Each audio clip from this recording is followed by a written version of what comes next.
Hello everyone. आज हम इस वीडियो में डिस्कस करने वाले हैं नवंबर वीक 1 के करंट अफेयर्स क्विज। चैनल पे आप लोग नए हैं तो चैनल को सब्सक्राइब कर दें, वीडियो अच्छी लगे तो वीडियो को लाइक कर दें। और जो हमारी डेली क्विज सीरीज चल रही है करंट अफेयर्स की, तो उसका लिंक आपको डिस्क्रिप्शन बॉक्स में मिल जाएगा। आप लोग जाकर के प्रैक्टिस कर सकते हैं क्वेश्चंस की। और जल्दी ही चैनल पे जो मंथली करंट अफेयर अक्टूबर के वो भी अपलोड कर दिए जाएंगे, वो भी आप लोग जाकर के देख सकते हैं। सो यहाँ पे जो हमारा first question, consider the following statement. तो यहाँ पे कुछ फीचर्स दिए गए हैं, हमें पर्सनैलिटी का नाम बताना है।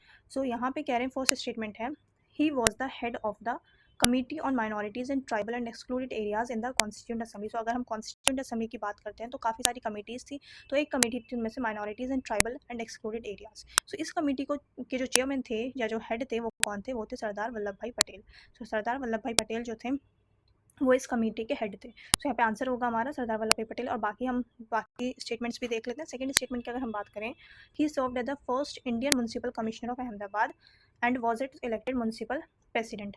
सो इस चीज़ को ध्यान में रखना है, ये फैक्ट भी बहुत इंपॉर्टेंट है कि India first Indian municipal commissioner जो थे अहमदाबाद के, वो भी कौन थे? सरदार पटेल। सो सरदार पटेल जो थे, सरदार वल्लभ भाई पटेल जो थे, ये फर्स्ट इंडियन म्युनिसिपल कमिश्नर थे। कहाँ के? अहमदाबाद के। ये भी आपको ध्यान में रखना है। कमेटी जो थी minorities and tribal and excluded areas की, इसके चेयरमैन या इसके हेड जो थे वो भी थे सरदार पटेल।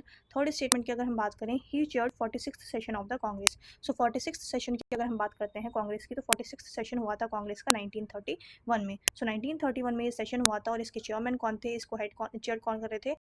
इसको चेयर कर रहे थे सरदार पटेल।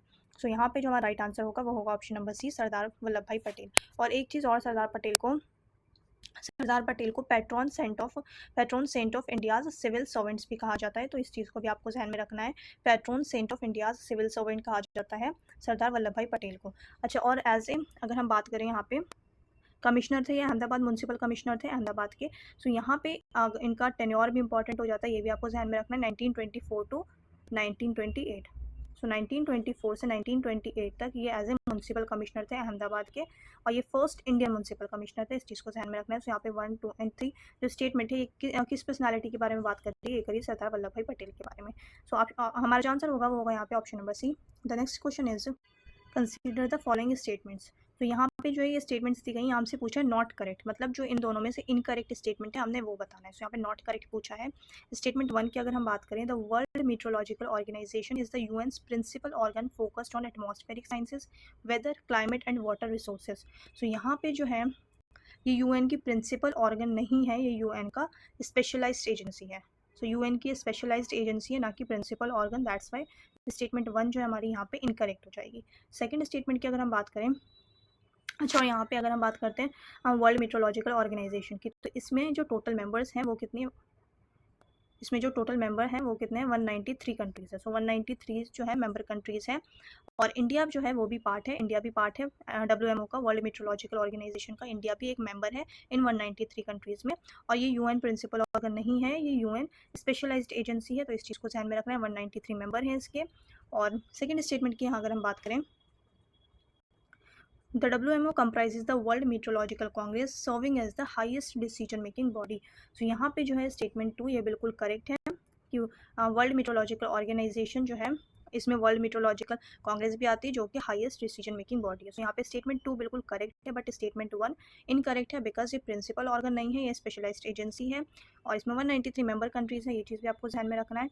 और यहाँ पे अगर हम बात करते हैं वर्ल्ड मीट्रोलॉजिकल कांग्रेस की, सो इसके जो है 6 रीजनल ऑफिसेज भी हैं, 6 रीजनल एसोसिएशंस भी हैं। तो इस चीज़ को भी आपको ध्यान में रखना है। तो यहाँ पे स्टेटमेंट 2 जो है हमारा करेक्ट होगा, बट स्टेटमेंट 1 हमारी इनकरेक्ट है। यहाँ हमसे नॉट करेक्ट पूछ रहे थे, यानी कि इनकरेक्ट पूछ रहे थे। तो हमारा आंसर जो होगा वो होगा option number A, only one is the right answer. The next question is, with reference to sanctions consider the following statement. तो सैंक्शन से रिलेटेड यहाँ पे स्टेटमेंट है, और यहाँ पे हमसे फिर से क्या पूछ रहे हैं? इनकरेक्ट। जो स्टेटमेंट यहाँ पे गलत है हमने वो बतानी है, नॉट करेक्ट पूछा है। सो यहाँ पे स्टेटमेंट 1 अगर हम देखें, so economic sanctions are defined as the withdrawal of customary trade and financial relations for foreign and security policy purposes. So यहाँ पे स्टेटमेंट 1 बिल्कुल करेक्ट है हमारी, कि इकोनॉमिक सैंक्शंस जो होता है वो क्या होता है? वो withdrawal of customary trade and financial relations for foreign and security policy purposes. So यहाँ पे स्टेटमेंट 1 हमारी बिल्कुल करेक्ट है। सेकंड स्टेटमेंट की अगर हम बात करें, सो जो हमारा ये 1 होगा तो ये आंसर नहीं होगा, बिकॉज ये राइट है, ये करेक्ट स्टेटमेंट है।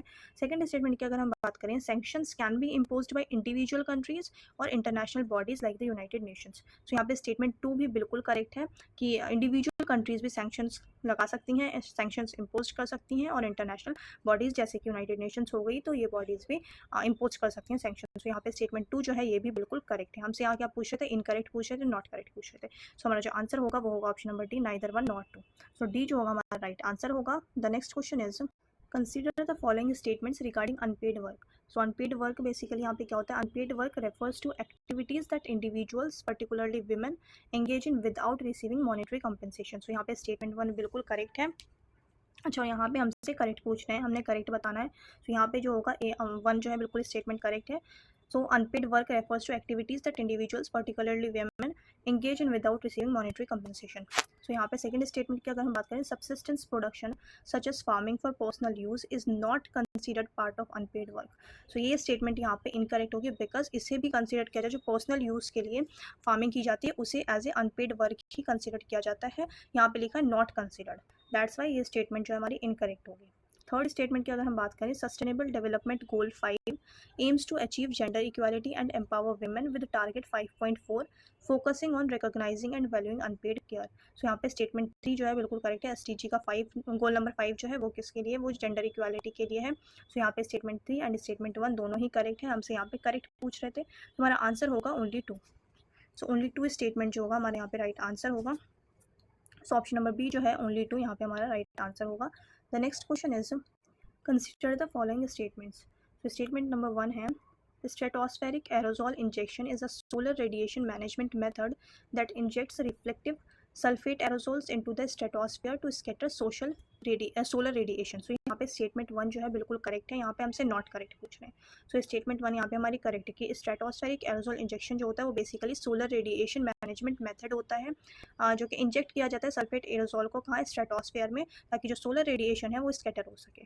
सो यहाँ पे स्टेटमेंट 1 हमारी बिल्कुल करेक्ट है। सेकंड स्टेटमेंट की अगर हम बात करें, carbon capture and storage involves technologies that capture carbon dioxide from the emission sources. So यहाँ पे स्टेटमेंट 2 जो है ये भी हमारी बिल्कुल करेक्ट है। कार्बन कैप्चर एंड स्टोरेज जो है ये बेसिकली टेक्नोलॉजीज है जो कैप्चर करते हैं कार्बन डाइऑक्साइड को फ्रॉम द एमिशन सोर्सेज से। सो यहाँ पे स्टेटमेंट 1 एंड स्टेटमेंट 2 दोनों ही हमारी करेक्ट है। यहाँ हमसे क्या पूछ रहे हैं, नॉट करेक्ट पूछ रहे हैं, यानी कि जो गलत स्टेटमेंट है तो यहाँ पे कोई भी गलत नहीं, हमारा आंसर होगा option number D, neither 1 nor 2। सो यहाँ पे जो है डी जो होगा हमारा राइट आंसर होगा। The next question is, consider the following statements. Statement 1 है यहाँ पे, this is located at the northern edges of the Satpura mountain range. तो यहाँ पे नेशनल पार्क्स दिए गए हैं और हमने बताना है ये पढ़ करके कि इनमें से कौन से नेशनल पार्क की बात हो रही है यहाँ पे। सो सतपुरा माउंटेन रेंजेस के जो नॉर्थ में है वो कौन सा नेशनल पार्क है, वो है बांधवगढ़ नेशनल पार्क। सो यहाँ पे सेकंड स्टेटमेंट देखते हैं अब, it is primarily known as the white tiger country. So यहाँ पे जो हमारा राइट आंसर होगा वो बांधवगढ़ नेशनल पार्क ही होगा, क्योंकि बांधवगढ़ नेशनल पार्क को वाइट टाइगर कंट्री कहा जाता है।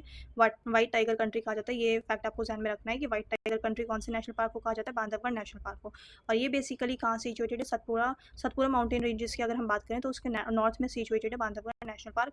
और अगर हम बांधवगढ़ नेशनल पार्क के एज ए स्टेट अगर हम बात करें मध्य प्रदेश में कहाँ लोकेटेड है, तो ये मध्य प्रदेश की अगर हम बात करते हैं ये नॉर्थ ईस्टर्न बॉर्डर पे, मध्य प्रदेश के नॉर्थ ईस्टर्न बॉर्डर पे है बांधवगढ़ नेशनल पार्क। सो मध्य प्रदेश की नॉर्थ ईस्टर्न बॉर्डर पे है बांधवगढ़ नेशनल पार्क, और सतपुरा माउंटेन रेंजेस के नॉर्थ में लोकेटेड है बांधवगढ़ नेशनल पार्क। इसे व्हाइट टाइगर कंट्री कहा जाता है। एंड थर्ड स्टेटमेंट की अगर हम बात करें, the Tala range is the only area where tourists are allowed to visit within this park. So यहाँ पे स्टेटमेंट 3 जो है ये भी क्या बता रहा है कि ये बांधवगढ़ नेशनल पार्क की बात हो रही है कि यहाँ पे जो है सिर्फ ताला रेंज जो है यहीं पे टूरिस्ट को अलाउ है जाना। सो यहाँ पे 1, 2 एंड 3 स्टेटमेंट जो है ये किसके बारे में बात करी, बांधवगढ़ नेशनल पार्क के बारे में। सो यहाँ पे जो राइट आंसर होगा वो होगा option number B, Bandhavgarh national park है कहाँ पे, मध्य प्रदेश में। ये हमने डिस्कस कर लिया है। The next question is, with reference to the recent guidelines set by the Drugs Controller General of India regarding the import of cosmetics, consider the following statements। so यहाँ पे अभी DCGI ने जो गाइडलाइंस सेट करी है किसके लिए, import of cosmetics से रिलेटेड। तो यहाँ पे स्टेटमेंट्स हमने बतानी है कौन सी करेक्ट है। सो स्टेटमेंट 1 है यहाँ पे, cosmetics imported into India must have an expiry date of at least 6 months from the date of import. So यहाँ पे स्टेटमेंट 1 जो है बिल्कुल करेक्ट है। यहाँ पे स्टेटमेंट 1 हमारी बिल्कुल करेक्ट है कि कॉस्मेटिक्स जो इंपोर्ट किए जाते हैं इंडिया में उस पे जो है ये बहुत ज़रूरी है कि एक्सपायरी डेट हो at least 6 months from the date of import. So यहाँ पे स्टेटमेंट 1 हमारी बिल्कुल करेक्ट है। सेकंड स्टेटमेंट की अगर हम बात करें, the use of hexachlorophene in cosmetics is permitted under the strict regulatory conditions. So यहाँ पे स्टेटमेंट 2 हमारी इनकरेक्ट है बिकॉज हेक्साक्लोरोफीन जो है यूज़ करना बिल्कुल बैन है, परमिट नहीं है। तो ये बिल्कुल बैन है और ये बैन कब से है? 2014 से। सो 2014 से बिल्कुल बैन कर दिया गया था हेक्साक्लोरोक्वीन को कॉस्मेटिक्स में यूज़ करना। सो ये अलाउड नहीं है। दैट्स वाई ये स्टेटमेंट 2 जो होगी हमारी यहाँ पे इनकरेक्ट होगी, क्योंकि आगे कह रहे हैं कि ये परमिशन है इस चीज़ की परमिशन नहीं है। थर्ड स्टेटमेंट की अगर हम बात करें, the cosmetic rules 2020 prohibit any false और misleading claims on cosmetic products. तो यहाँ पे स्टेटमेंट 3 बिल्कुल करेक्ट है, स्टेटमेंट 1 भी करेक्ट है, स्टेटमेंट 2 जो है इनकरेक्ट है। यहाँ हमसे करेक्ट पूछ रहे हैं तो आंसर होगा 1 एंड 3। सो ऑप्शन नंबर बी जो होगा यहाँ पे राइट आंसर होगा। The next question is, consider the following statements regarding the India's navy's Mahasagar initiative. सो ये इंडियन नेवी का इनिशिएटिव है महासागर। और महासागर की अगर हम बात करें, ओके, तो यहाँ पे स्टेटमेंट 1 है हमारी, Mahasagar stands for maritime heads for active security and growth for all in the region. तो यहाँ पे स्टेटमेंट 1 जो है बिल्कुल करेक्ट है कि महासागर की बेसिकली अगर हम फुल फॉर्म देखें तो इसकी फुल फॉर्म क्या होती है? Maritime heads for active security and growth for all in the region aimed at enhancing maritime security cooperation in the Indian Ocean region. So यहाँ पे स्टेटमेंट 1 बिल्कुल करेक्ट है। इसका एम क्या है? बेसिकली मैरीटाइम सिक्योरिटी कोऑपरेशन को enhance करना Indian Ocean reason में। और यहाँ पे महासागर की जो फुल फॉर्म है ये भी बिल्कुल करेक्ट लिखिए। तो यहाँ पे स्टेटमेंट 1 जो है हमारा बिल्कुल करेक्ट है। यहाँ पे हमसे करेक्ट पूछ रहे हैं तो स्टेटमेंट 1 हमारी बिल्कुल करेक्ट है। सेकंड स्टेटमेंट की अगर हम बात करें, it was launched in 2023 and is organised and on an annual basis. तो यहाँ पे ये लॉन्च तो हुआ था 2023 में महासागर। सो महासागर इनिशिएटिव लॉन्च किया गया था 2023 में, ये बात तो सही है, बट ये एनुअली नहीं इसको कंडक्ट कराया जाता है, ये बाय एनुअली होता है, यानी कि 2 साल में। सो ये बाय एनुअली है, ना कि एनुअली। दैट्स वाई यहाँ पे स्टेटमेंट 2 जो होगी हमारी इनकरेक्ट होगी। स्टेटमेंट 1 करेक्ट है, स्टेटमेंट 2 इनकरेक्ट है यहाँ पे, बिकॉज एनुअली नहीं होगा, बाय एनुअली होगा। लॉन्च तो किया गया था 2023 में, ये बात सही है। थर्ड स्टेटमेंट है, the theme of the third edition training cooperation to mitigate common maritime security challenges in the Indian Ocean region. So यहाँ पे स्टेटमेंट 3 जो है ये भी बिल्कुल करेक्ट है। इस बार की थीम क्या थी? थर्ड एडिशन की जो थीम थी वो क्या थी? Training cooperation to mitigate common maritime security challenges in the Indian Ocean region. यहाँ पे हमसे करेक्ट पूछ रहे हैं, करेक्ट जो होगा हमारा 1 एंड 3। ऑप्शन नंबर ए जो है यहाँ पे हमारा राइट आंसर होगा 1 एंड 3। सो यहाँ पे ऑप्शन नंबर ए हमारा राइट होगा। The next question is, consider the following statements regarding the international solar alliance and its world solar report series. So यहाँ पे स्टेटमेंट 1 है, the world solar report series was first introduced by ISA यानी कि international solar alliance in 2022 offers a concise overview of global solar technology advancement. So यहाँ पे statement 1 जो है हमारी बिल्कुल करेक्ट है कि वर्ल्ड सोलर रिपोर्ट सीरीज जो है ये फर्स्ट टाइम इंट्रोड्यूस्ड किसने किया था? इंट्रोड्यूस किया था इंटरनेशनल सोलर अलायंस ने। और ईयर कौन सा था? 2022 में first time international solar alliance ने जो वर्ल्ड सोलर रिपोर्ट सीरीज़ है ये इंट्रोड्यूस की थी। और इसमें बेसिकली क्या था? इसमें पूरा ओवरव्यू था, पूरा कंसाइज वे में कंसाइज ओवरव्यू था ग्लोबल सोलर टेक्नोलॉजी एडवांसमेंट के बारे में। तो यहाँ पे स्टेटमेंट 1 जो है हमारी बिल्कुल करेक्ट है। सेकेंड स्टेटमेंट है, global energy investments to rise from USD 2.4 trillion in 2018 to USD 3.1 trillion by 2024 with clean energy investment nearly doubling that of fossil fuels। so यहाँ पे स्टेटमेंट 2 जो है ये भी हमारी बिल्कुल करेक्ट है। थर्ड स्टेटमेंट की अगर हम बात करें, The Green Hydrogen Readiness Assessment in the 2023 World Solar Report Series identifies 4 Asian countries as leaders in developing a green hydrogen economy। so यहाँ पे एशियन कंट्रीज नहीं होगा, यहाँ पे अफ्रीकन कंट्रीज होगा। अफ्रीका की कौन सी 4 कंट्रीज़ थी जिसे रिपोर्ट में मेंशन किया गया है?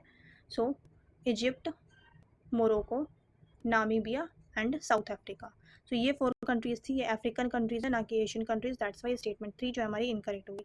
Egypt, Morocco, Namibia and South Africa, ये चारों कंट्रीज़ आपको ध्यान में रखने पूछ सकते हैं एग्जाम में। सो यहाँ पे जो हमारा राइट आंसर होगा वो होगा ऑप्शन नंबर 1 एंड 2। सो यहाँ पे करेक्ट है हमारा 1 एंड 2। ऑप्शन नंबर ए जो होगा यहाँ पे राइट आंसर होगा। The next question is, consider the following statements regarding PM Vishwakarma योजना। पीएम विश्वकर्मा योजना की अगर हम बात करें, सो ये योजना बेसिकली प्रोवाइड कराती है 15,000 रुपीज़ इसको ट्रेडिशनल आर्टिजन्स को मॉडर्न टूल्स के लिए। सो यहाँ पे स्टेटमेंट 1 जो है हमारी बिल्कुल करेक्ट है। स्टेटमेंट 1 हमारी यहाँ पे बिल्कुल करेक्ट होगी। सेकंड स्टेटमेंट की अगर हम बात करें, the ministry of skill development and entrepreneurship is the nodal ministry for this scheme. ये स्टेटमेंट इनकरेक्ट है, बिकॉज अगर हम मिनिस्ट्री की बात करते हैं तो नोडल मिनिस्ट्री कौन सी है? Ministry of MSME, micro small and medium enterprises. So ministry of micro small and medium enterprises जो है ये नोडल मिनिस्ट्री है पीएम विश्वकर्मा योजना के लिए, ना कि skill development and entrepreneurship ministry. तो यहाँ पे स्टेटमेंट 2 जो है यहाँ पे इनकरेक्ट है। यहाँ पे हमसे करेक्ट पूछ रहे हैं इस स्कीम से रिलेटेड, जो स्टेटमेंट सही है हमने वो बतानी है। सो यहाँ पे स्टेटमेंट 2 हमारी इनकरेक्ट है। थर्ड स्टेटमेंट की अगर हम बात करें, beneficiaries under this scheme can avail collateral free credit support up to rupees 5 lakh in 2 tranches। So 2 tranches में दिया जाएगा। यहाँ पे 5 लाख नहीं होगा, यहाँ पे 3 लाख होगा, बिकॉज फर्स्ट ट्रांच में 1 लाख ले सकते हैं, देन सेकंड ट्रांच में 2 लैक्स ले सकते हैं। तो ये टोटल जो होगा ये 3 लाख होगा। दैट्स वाई स्टेटमेंट 3 जो है हमारी इनकरेक्ट होगी। 5 लाख नहीं होगा, यहाँ पे 3 लाख होगा। और यहाँ पे जो हमारा राइट आंसर होगा, हमसे करेक्ट पूछ रहे हैं, सो ऑप्शन नंबर बी जो होगा ये राइट आंसर होगा, बिकॉज करेक्ट जो स्टेटमेंट थी हमारी सिर्फ और सिर्फ ओनली 1 जो थी वो करेक्ट आंसर था। आई होप आप लोगों को क्वेश्चन अच्छे लगे होंगे, आप लोगों ने प्रैक्टिस करी होगी। चैनल पे आप लोग नए हैं तो चैनल को सब्सक्राइब कर लें। वीडियो अच्छी लगी तो वीडियो को लाइक कर दें। मिलते हैं नेक्स्ट वीडियो में।